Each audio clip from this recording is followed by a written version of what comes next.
Bien, trabajamos con los puntos de corte. En principio vamos a trabajar con el punto de corte con el eje X.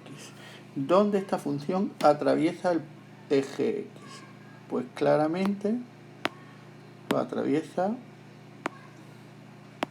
ahí y ahí. ¿Vale?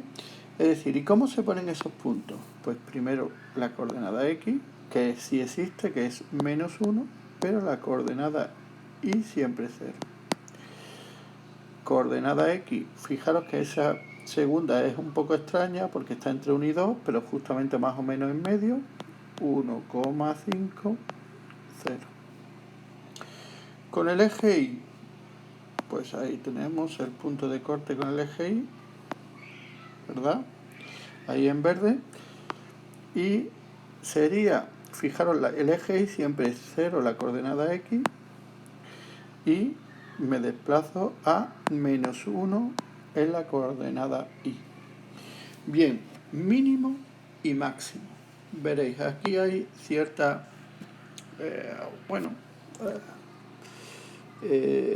cierta manera de entender esto, del mínimo y el máximo. La teoría matemática dice que un mínimo se produce cuando de estar decreciendo pasa a crecer. Es decir, cuando hay una depresión o un valle, ¿verdad? Ese punto de ahí abajo es un mínimo. Si es el punto más bajo de toda la función, sería un mínimo absoluto. Aquí hay otro mínimo, ¿lo veis? Pero máximo sería de pasar de crecer a decrecer. Y aquí no hay en ningún momento pasamos de crecer a decrecer, porque aquí estamos creciendo y se aplana. Aquí estamos creciendo y no pasa de crecer. Entonces no se produce una montaña, que es cuando se debe de producir un máximo. Entonces hay gente que entiende que esto es un máximo. Los puntos de... Porque por lógica es el punto máximo, ¿verdad?, de esta gráfica. Pero ya os digo, mínimo de decrecer a crecer, máximo de crecer a decrecer. Y aquí en este caso no se produce el decrecimiento. Entonces para mí no hay máximo. Si hay un mínimo relativo, ¿dónde está el mínimo relativo? Pues el mínimo relativo está ahí, en 6,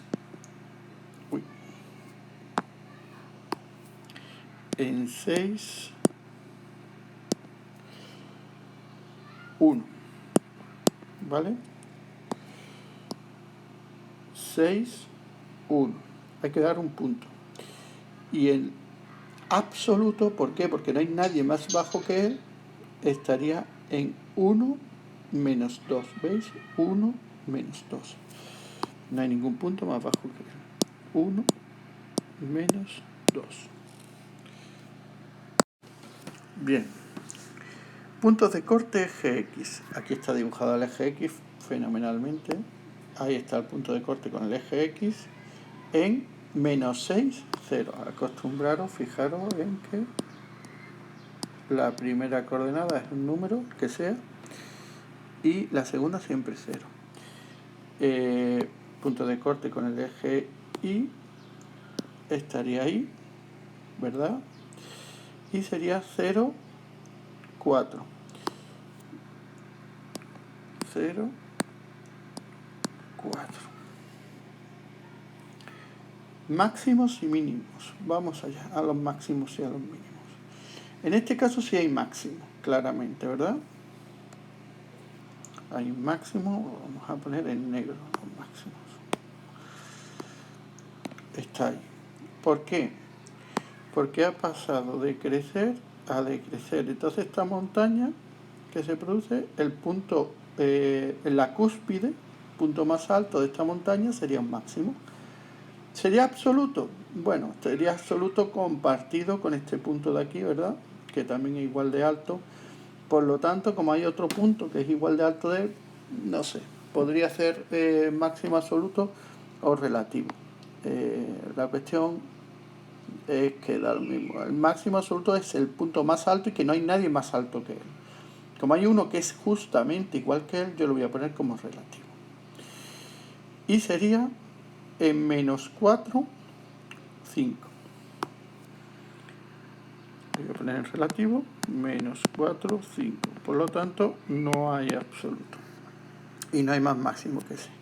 ¿Hay mínimo? Pues sí, sí hay mínimo. ¿Dónde? Pues el mínimo está ahí. ¿Por qué? Porque hemos pasado de bajar, de decrecer, a crecer. Y esa depresión o ese valle, el punto más bajo, es un mínimo. ¿De acuerdo? Pero, profe, es que aquí hay un punto más bajo que todo y esto debería ser un mínimo. Pues hay matemáticos que lo consideran, pero nosotros vamos a considerar la forma ortodoxa de las matemáticas es que un mínimo se produce cuando de decrecer pasa a crecer. Este sería un mínimo y sería en menos 2, 3. ¿Vale? Menos 2, 3. ¿Qué sería? Relativo. ¿Y por qué sería relativo y no sería absoluto? Porque claramente en la gráfica hay puntos mucho más bajos que este. ¿Ves? Todos estos puntos son mucho más bajos, estos puntos de aquí son más bajos, este cachito de aquí es más bajo que este. Y, por supuesto, no habría entonces mínimo absoluto.